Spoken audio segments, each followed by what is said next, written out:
Daniel Carter had never imagined a day when he would find himself on his knees in a hospital hallway, begging for someone to save his daughter's life. He was not the kind of man who asked for much. He had learned early on that the world rarely handed anything over without a fight, and so he had spent most of his adult life keeping his head down, doing the work, and asking for nothing beyond what he earned. But on that gray Tuesday morning in November, all of that quiet dignity meant nothing. The doors were closing. His daughter was struggling to breathe, and no one was stopping to help. He had not always been this alone in it.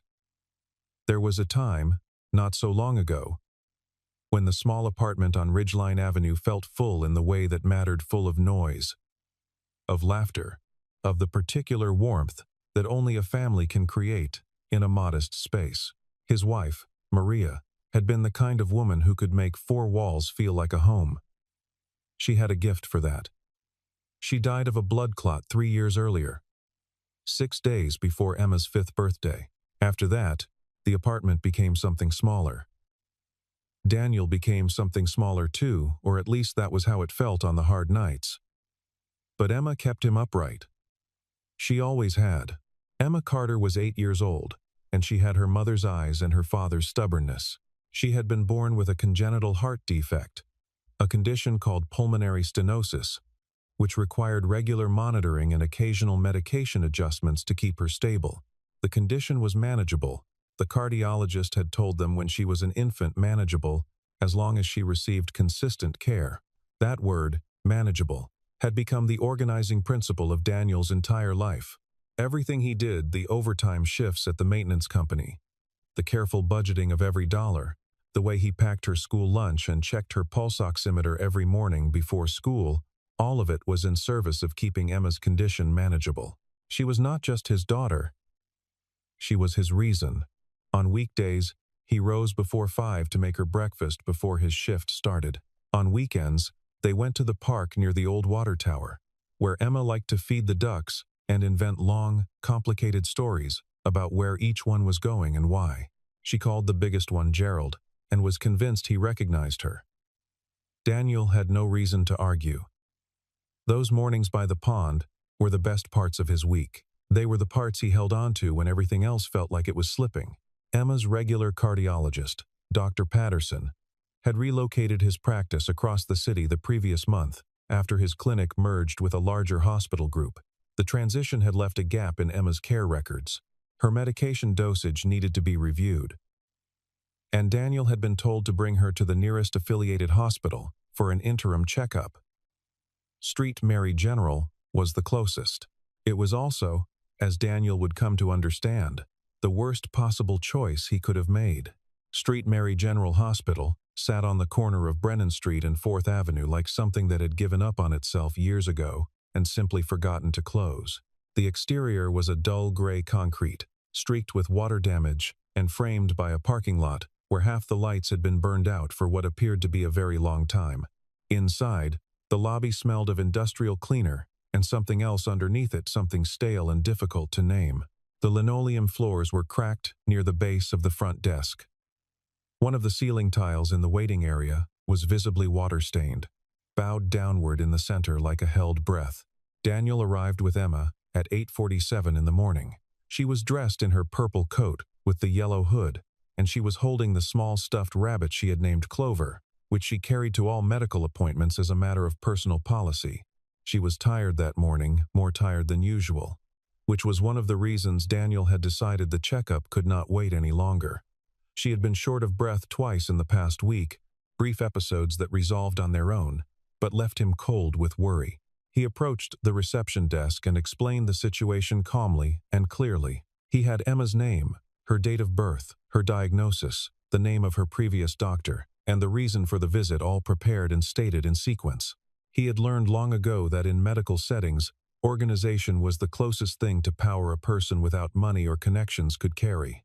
The receptionist, a woman in her 40s with an expression of practiced indifference, typed something into her computer, waited, and then informed him that Emma's records had not been successfully transferred from Dr. Patterson's previous clinic.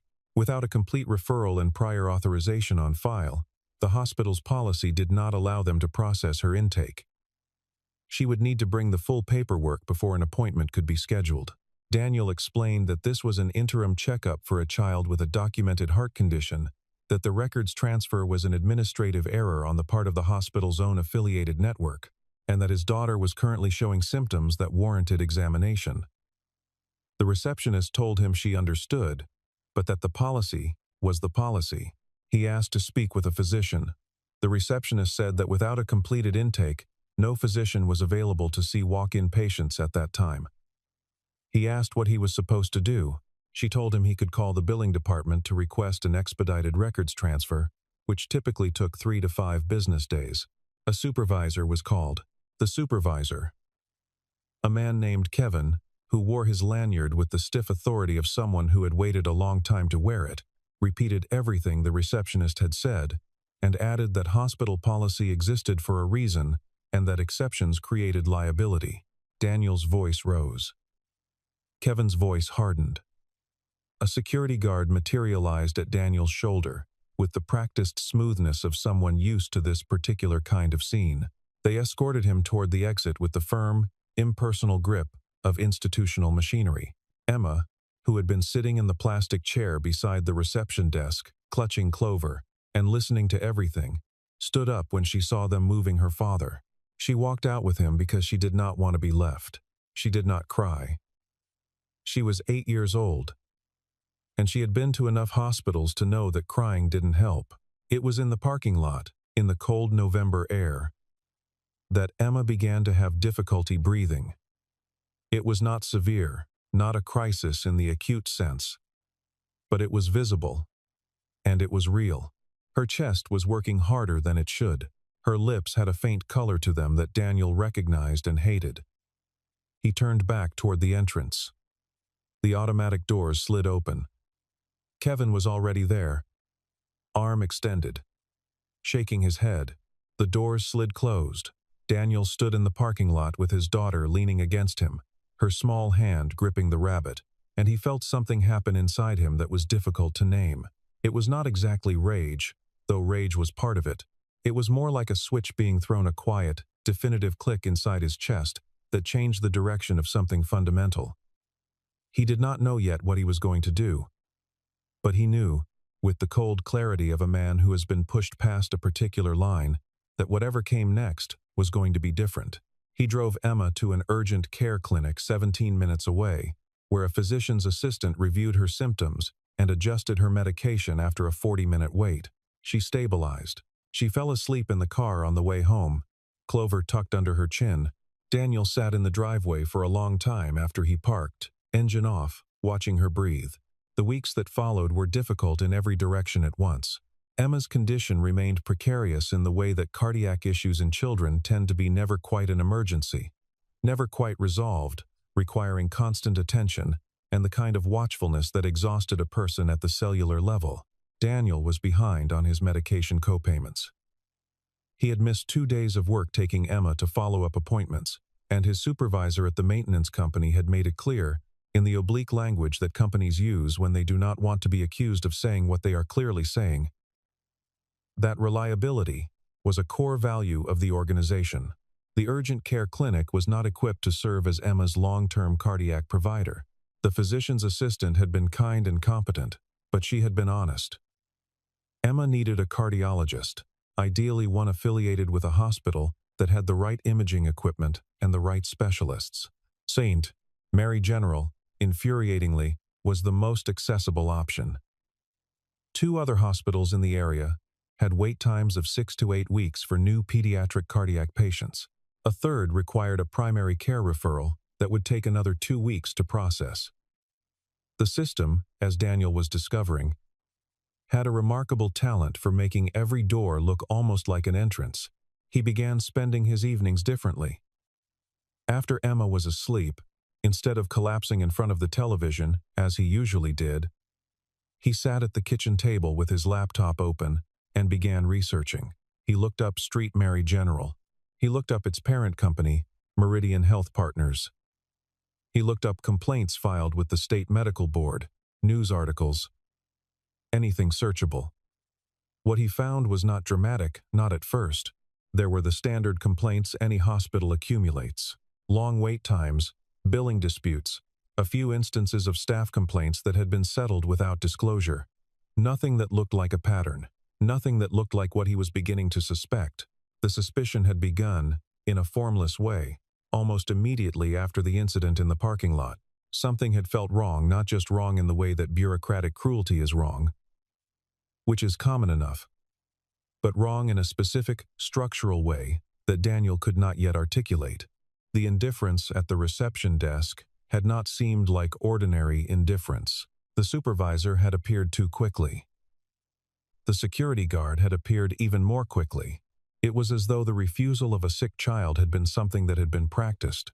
He began asking around. He talked to his neighbor, a retired nurse named Beverly, who knew the area's medical landscape, the way older residents know their neighborhoods, not from research, but from accumulated experience. Beverly told him she had heard things about Street Mary over the years. Equipment issues, billing irregularities, 2 nursing staff members who had filed complaints and quietly left. She did not know the specifics, but she said, in the careful way of someone who has learned not to say more than she knows, that she would not take anyone she loved to that hospital.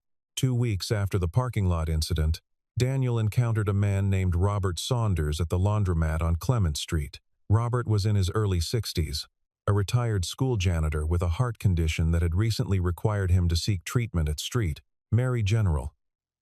They started talking, and somewhere between the first and second dry cycles, Robert mentioned that his treatment had been delayed for almost 3 months because his insurance authorization had been denied and then reprocessed and denied again in a loop that seemed to have no end. He had ended up in the emergency room twice during that period, exactly the kind of costly, preventable outcome that the authorization system was supposedly designed to prevent. Daniel listened carefully. He asked questions. Robert, who was glad for the attention, described a conversation he had had with a billing coordinator. A conversation in which the coordinator had let slip, perhaps without fully meaning to, that there were quotas, not clinical quotas, financial ones. A number of delayed authorizations per week that were expected to be maintained across certain patient categories, particularly those on lower-tier insurance plans. Robert had not fully understood what he was hearing at the time. He understood it better now. A week after the laundromat conversation, Daniel was eating lunch in his truck outside a hardware store when a text message arrived from an unknown number. It said only, "I saw what happened at Street Mary. I've worked there for 6 years. I can't say more here." There was no signature. Daniel stared at the message for a long time. He did not respond immediately. He was a careful man by nature and training. He saved the number and waited. A second message arrived 2 days later. "The equipment logs don't match the procurement invoices. I checked. If you're looking, look there," and then nothing. The number went dead when he tried to call it. His texts received no response, but the information was specific enough: equipment, logs, procurement invoices, that Daniel filed it in a growing mental folder labeled things that don't add up. He made a decision 3 weeks after Emma's refusal at Street Mary. It was not a dramatic decision. He did not announce it to anyone or write it down.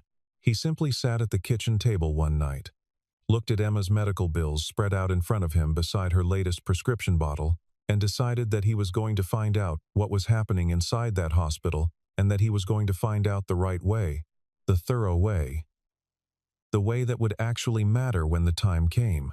Daniel had worked in building maintenance for 11 years.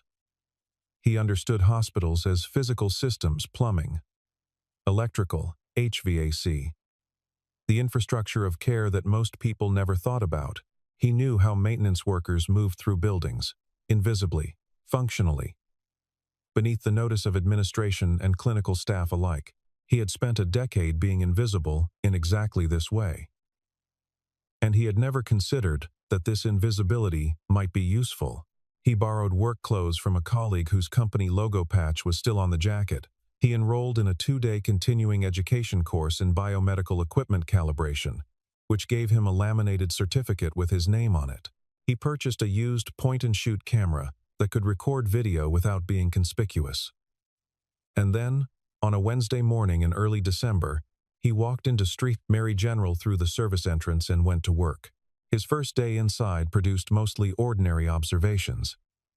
He moved through the maintenance corridors, the equipment storage areas, the basement utility rooms. He spoke to no one unless spoken to. And when he responded with the minimal vocabulary of a man doing a job. Yes, no, almost done here, checking the pressure valves. No one stopped him. No one questioned his presence. He was invisible in the way he had expected to be invisible. And he was careful. What he found in the equipment storage area on the second day was less ordinary. The room contained a row of cardiac monitoring units, the kind used in intensive care and in cardiac catheterization procedures. Several of them had yellow maintenance tags affixed to their frames tags, indicating they had been serviced and cleared for use. But when Daniel examined the tags closely, he noticed the service dates were recent, all within the past 4 months. The units themselves, however, told a different story. The housings were scuffed and worn in the specific way of equipment that has been in heavy use for years. Several of the calibration panels had cracked edges that had been painted over rather than replaced. One unit had a power connection that had been repaired with electrical tape, a repair that no biomedical technician operating within any standard protocol would have considered acceptable on a device used in cardiac procedures. He photographed everything systematically, working slowly, keeping his expression neutral. He cross-referenced serial numbers against the maintenance tags. He found that 2 of the units had maintenance records that appeared to have been created recently. The paper was unnaturally clean, the ink uniform, but which listed service dates that predated any actual service work he could find evidence of. The units had not been serviced when the records claimed they had. Someone had created documentation to suggest they had. On his third day, Daniel found the filing room. It was on the lower administrative level, a room that required a key card he did not have until he noticed that the door was being propped open by a rubber doorstop, while 2 staff members moved boxes in and out. He slipped inside during one of their trips down the hallway, moved quickly to the filing cabinets in the back, and spent 11 minutes reviewing folders he identified from their external labels as patient billing records. What he saw in those folders required a moment to fully register. The patient records he examined a sample, pulled quickly. Perhaps 20 folders, showed a consistent pattern. Patients on lower-tier insurance plans or Medicaid had been assigned billing codes that routed them through an authorization pathway known to produce delays. The delays were not random. They were correlated with specific codes applied by a billing coordinator whose initials appeared repeatedly across the files. R.C. Daniel photographed as many pages as he could in the time he had. Then he put everything back exactly as he had found it, slipped out of the room, and walked slowly toward the exit. He was almost to the service entrance when a hand closed around his arm. He turned. A man he did not recognize, heavy-set, wearing hospital administrative credentials on a lanyard, held him firmly by the elbow and looked at him with the flat, measuring expression of someone who has just decided something. "You've been in here 3 days," the man said quietly. "I don't know who sent you, but whatever you think you found, you should think real carefully about what you do with it. There are people here who don't appreciate outside attention." He released Daniel's arm and walked away without looking back. Daniel did not run. He walked to his truck, drove 2 miles to a parking lot he knew was not near any of the hospital's camera systems, and sat there for 40 minutes thinking. His hands were steady. His mind was working through the implications with a cold precision that surprised him slightly. Whoever had just warned him knew what he had been doing, which meant he had been watched, which meant there was active surveillance of some kind, monitoring for people doing exactly what he had been doing. Which meant whatever was happening inside Street Mary General was significant enough to be protected. 3 days later, Daniel's phone fell from a height of 8 inches onto his kitchen table, and the screen shattered in a way that broken phone screens do not shatter when dropped from 8 inches. The camera application had been deleted, The photographs he had taken inside the hospital were gone from the gallery. He had backed up 2/3 of them to a cloud account, using his laptop the night before. The rest were gone.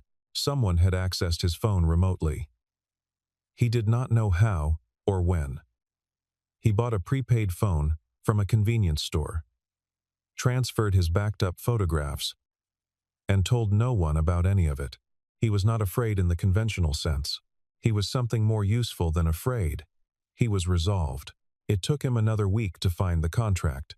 He had been working through the financial records he had photographed, cross-referencing equipment, serial numbers, maintenance records, billing codes, and he had begun to construct a map of where the money was flowing and where it was stopping. The map pointed repeatedly toward a procurement vendor called Hartwell Medical Supply, a company that appeared on invoices throughout the hospital's records, but which Daniel could find almost no information about beyond a registered address in Delaware and a website that consisted of a single contact page.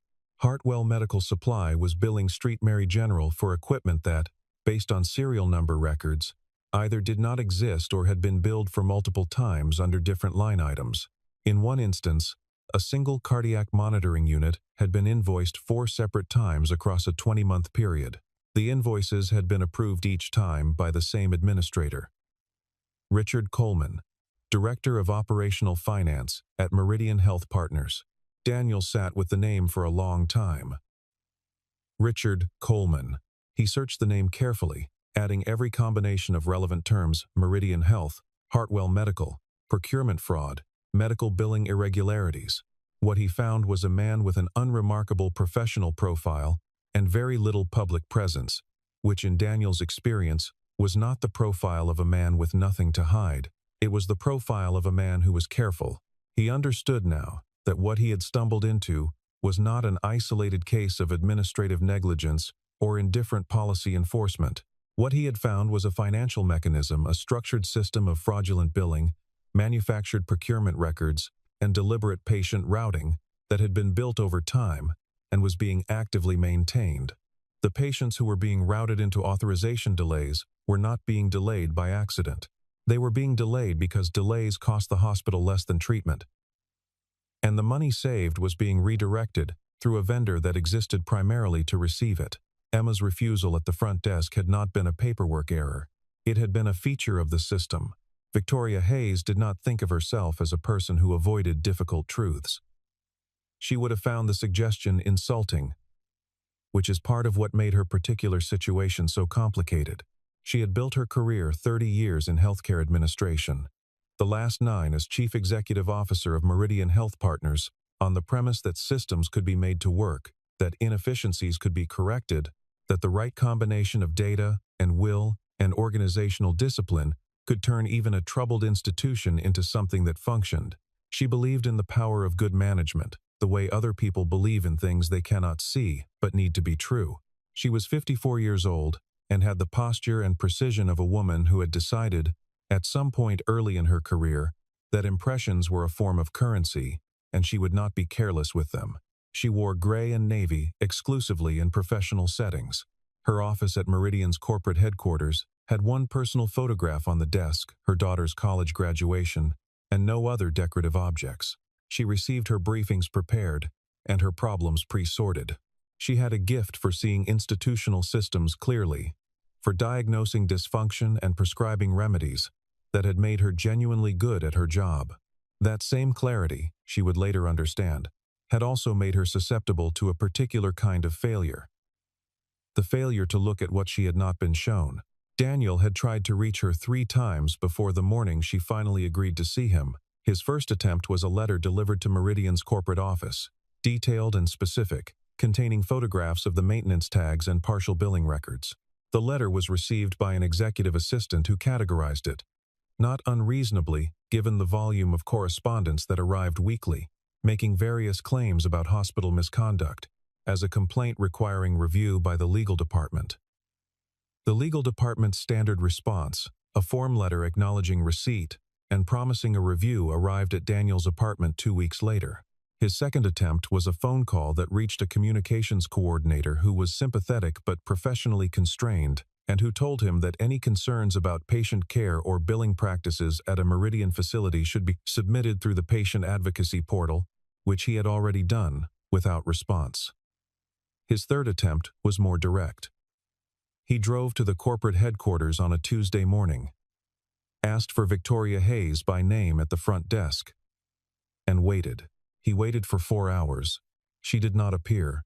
What changed on the fourth attempt was not Daniel's approach so much as a coincidence of timing. Victoria was in the lobby on her way to an external meeting when he intercepted her, not loudly, not dramatically, but with the particular quality of attention that belongs to a person who has nothing left to lose in terms of dignity and knows it. He said her name.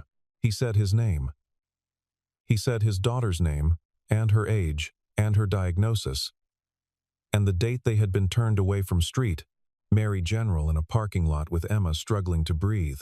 He said it all in approximately 45 seconds, which was about how long her security detail would have allowed before intervening. Victoria looked at him across those 45 seconds with the expression of a woman who is working very hard to determine whether she is dealing with a grievance or a threat or something else entirely. She said she did not have time for this today. He said he understood, but that he had something she needed to see. She told him to submit it through the proper channels. He said he had submitted it through the proper channels and received a form letter. She said she was sorry, but that she had a meeting. He said, "Your hospital left an 8-year-old child with a heart condition gasping in a parking lot because of a paperwork problem that was your system's fault. I don't think you know what's happening inside your own facilities, and I think you should." She kept walking, but she did not have him removed. And 2 days later, her assistant called and offered him a 30-minute appointment. The morning of the appointment, Daniel brought a manila folder containing printed photographs of the maintenance tags, copies of the billing records he had photographed, his handwritten analysis of the Hartwell medical supply invoices, and a printed list of 12 patients he had identified who appeared to have been subjected to the same authorization delay pattern as Robert Saunders. He also brought the video he had taken in the hospital, shaky but clear enough, showing the equipment room, the tags, the repaired power connection. Victoria received him in her office with the precise, courteous attention of a professional who has agreed to a meeting she does not expect to change her view of anything. She reviewed the materials he placed in front of her with a thoroughness that suggested she was looking for the point at which they would become irrelevant. They did not become irrelevant. She turned the pages slowly. She stopped at the Hartwell medical supply invoices. She asked him to walk her through his analysis. In detail, without editorializing, without raising his voice.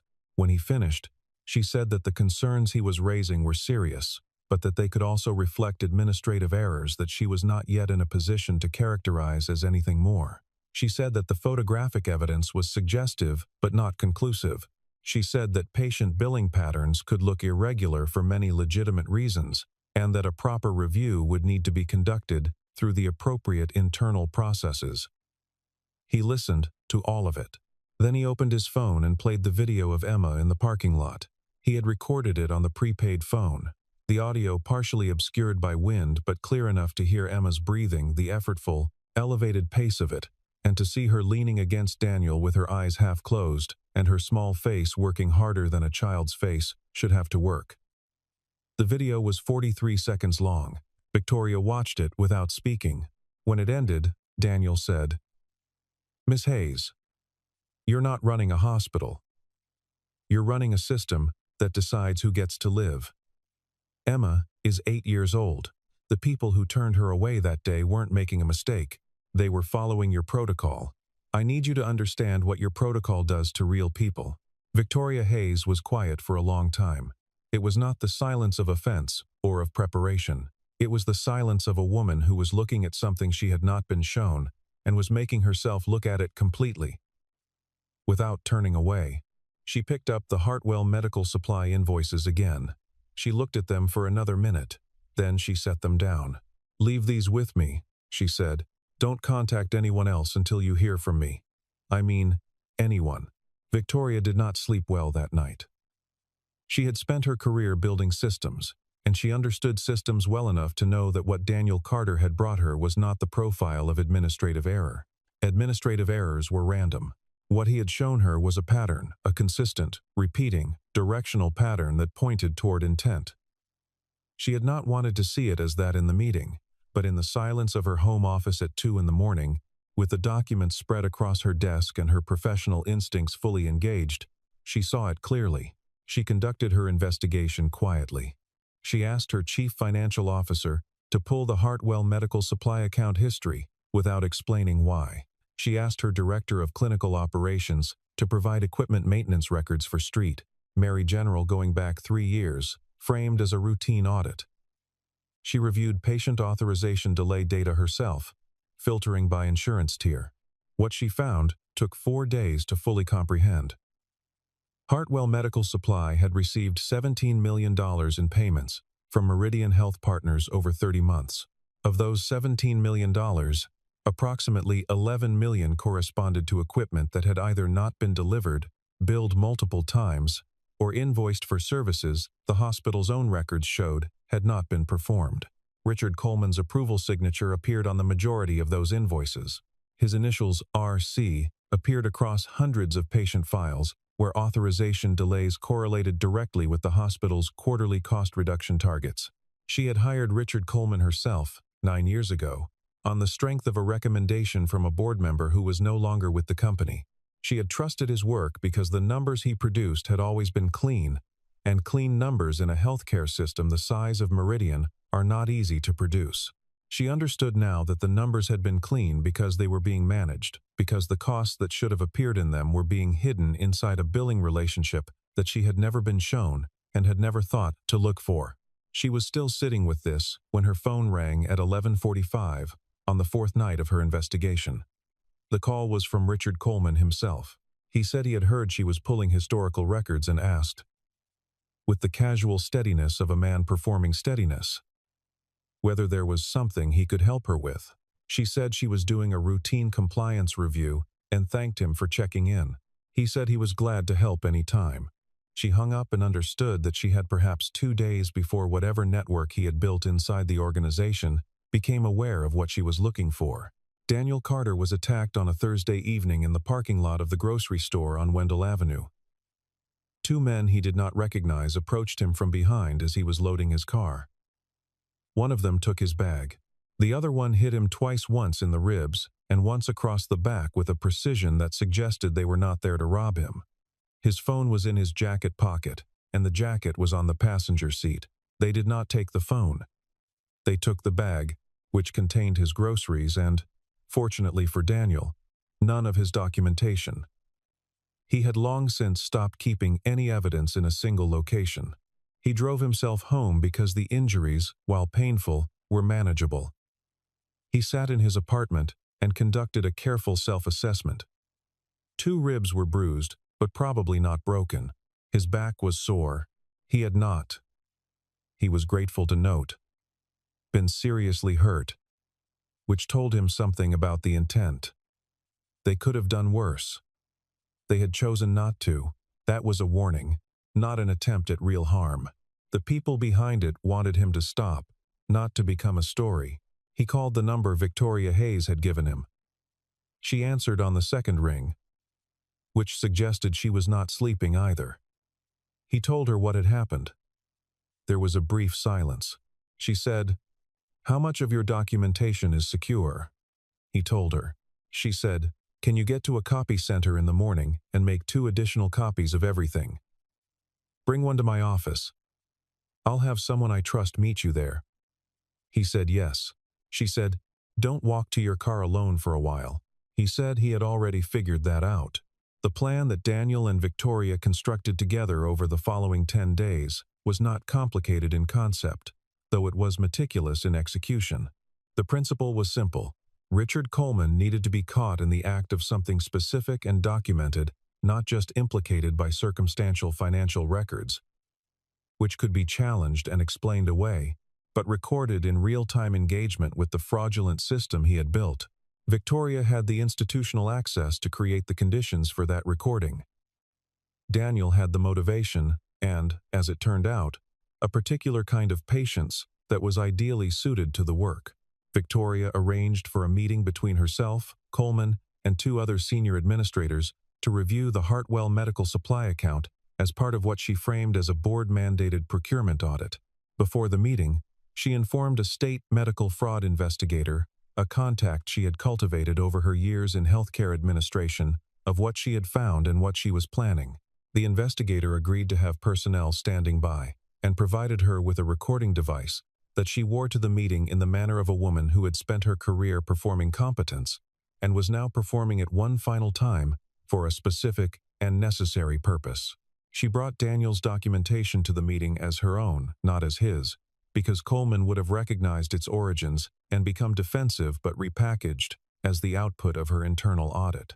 She presented the invoice discrepancies methodically and without accusation, framing them as items requiring clarification. Coleman responded with the smooth confidence of a man who had explained away irregularities before and expected to do so again. He offered explanations for the billing patterns that were plausible on the surface, but collapsed under the specific follow-up questions Victoria had prepared with Daniel's help. He offered a justification for the patient authorization patterns that revealed, in its specificity, that he understood exactly what the patterns were and why they existed. What broke the composure was Victoria asking, quietly and without raising her voice, about the approval signatures on 3 specific invoices that she had identified as corresponding to equipment that the hospital's own records showed had been decommissioned before the service dates on the invoices. He looked at the documents. He looked at her, and for a moment, just a moment, the performance of steadiness failed. "I'd need to review these with legal," he said. Victoria said, "I think we can handle them here." He reached for his phone. She said, "There are investigators in the building, Richard. I called them before this meeting. The exposure came quickly after that, as these things tend to do once the structure holding them up is removed." The State Medical Fraud Unit executed a search warrant on Street, Mary General, and on Hartwell Medical Supply's registered offices the following morning. The documentation they collected in combination with what Victoria provided from her internal audit and what Daniel had photographed during his weeks inside the hospital amounted to a case file that the district attorney's office described, in a statement released that afternoon, as one of the most thoroughly documented healthcare fraud cases the office had encountered. Richard Coleman was arrested on a Friday. His attorney released a statement saying he would contest all charges. The charges included healthcare fraud, wire fraud, and conspiracy to defraud a federal healthcare program, the last charge arising from the fact that a significant percentage of the patients affected by the authorization delay system had been enrolled in Medicaid, making the fraud federal in scope. Hartwell Medical Supply was dissolved the same week by its registered agent, which the fraud unit noted in its public statement was not unusual in such cases and did not alter the evidentiary picture. 3 other administrators at Meridian Health Partners were placed on administrative leave pending investigation. 2 of them, it would later emerge, had been aware of the Coleman arrangement and had received payments through subsidiary accounts. The board of Meridian convened an emergency session and announced a comprehensive internal review. The announcement was careful and institutional and said as little as possible while conveying the necessary impression of action. Victoria appeared before the board 2 days after Coleman's arrest. She did not know going in whether she still had a position.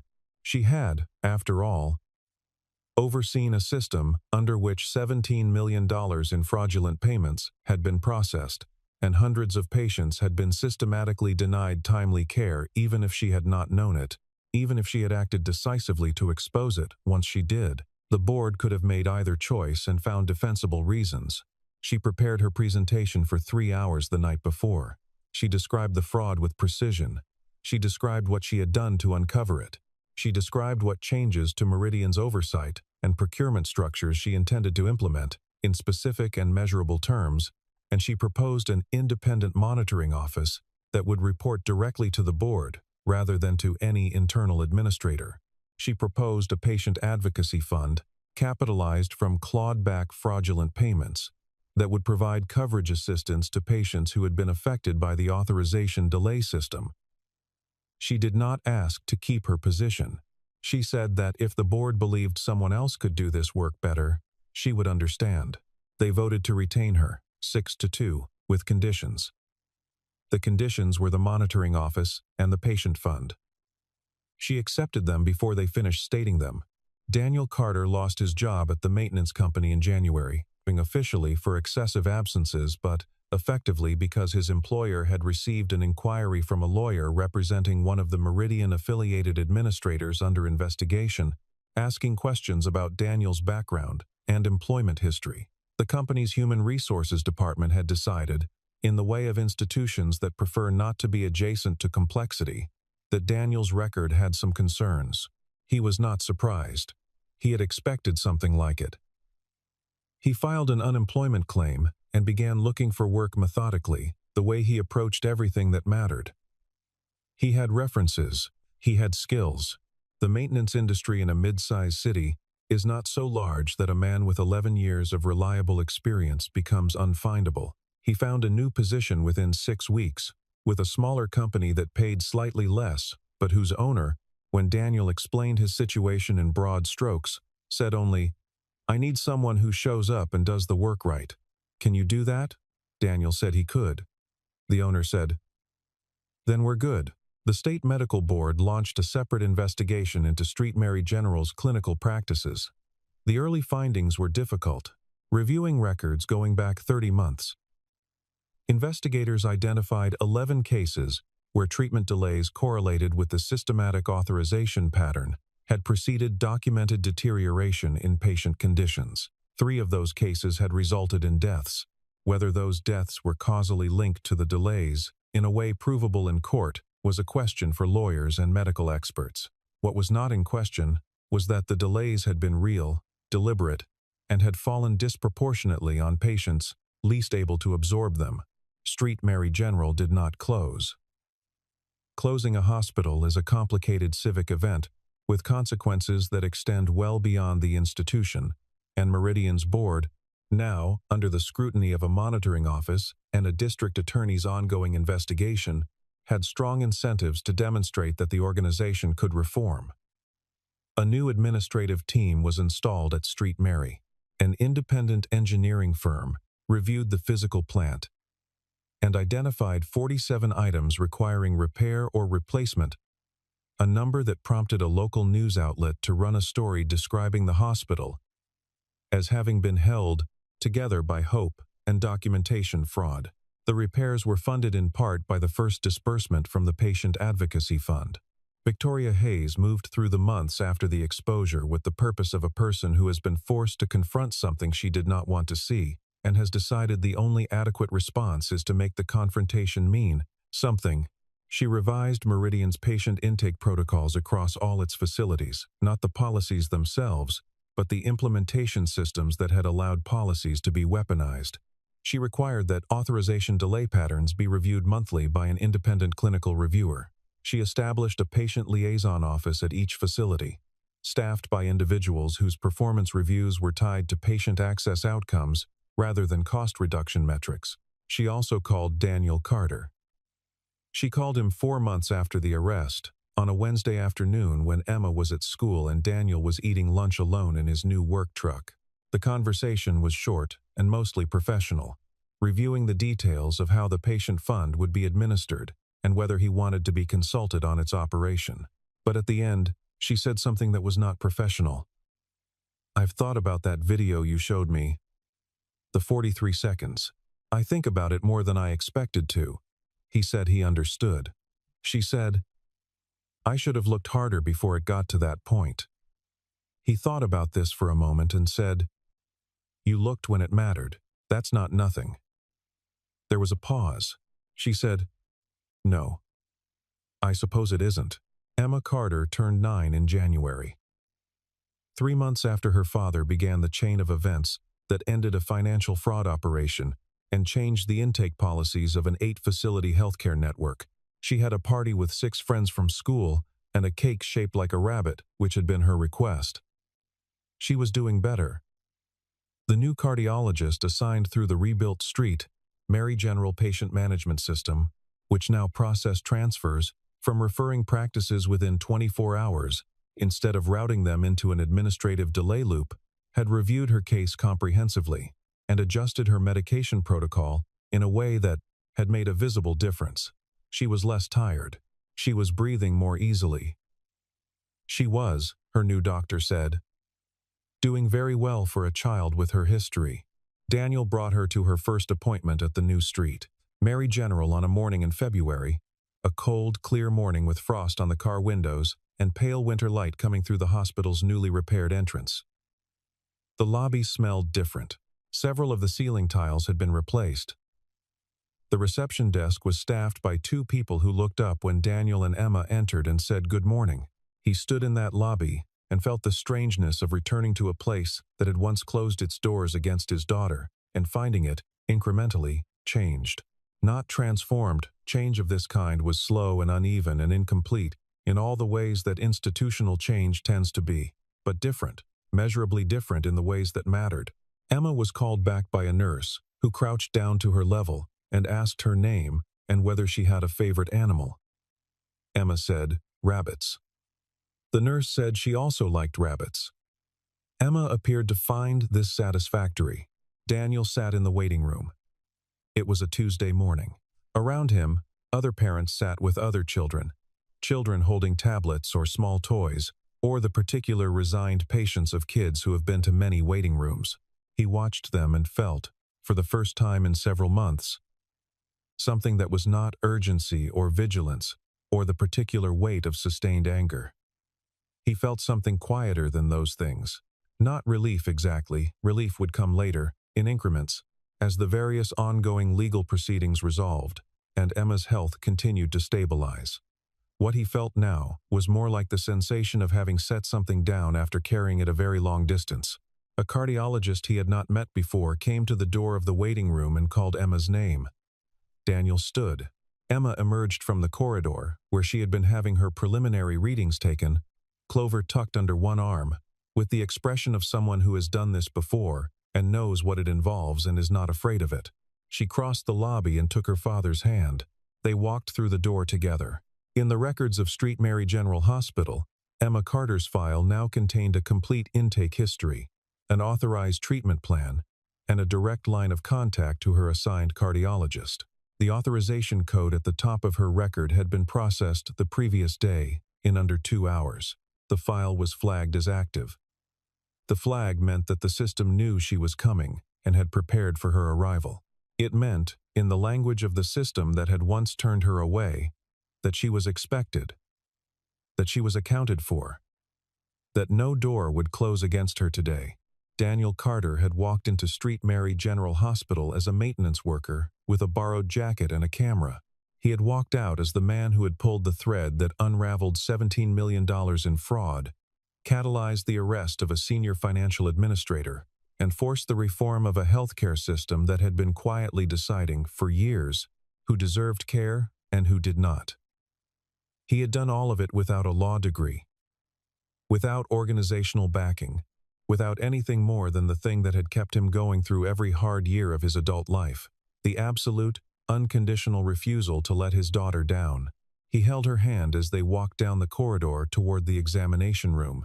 Emma was talking about Gerald the duck, and whether ducks experienced winter the same way people did, and whether it would be polite to bring him some of her birthday cake in the spring. Daniel said he thought Gerald would appreciate that very much. The door to the examination room opened. A doctor in a white coat smiled at them and introduced herself. She shook Emma's hand first. "We've been looking at your file," she said to Emma. "You've got a really thorough dad." Emma looked up at Daniel with the expression of a child who knows exactly what she has. "I know," she said. They went in. The door closed gently behind them, not the cold institutional closing of a system protecting itself from the people it was supposed to serve, but the ordinary quiet closing of a room where a child was finally, completely safe. A room where no one would ask for more paperwork. A room where no one would turn them away.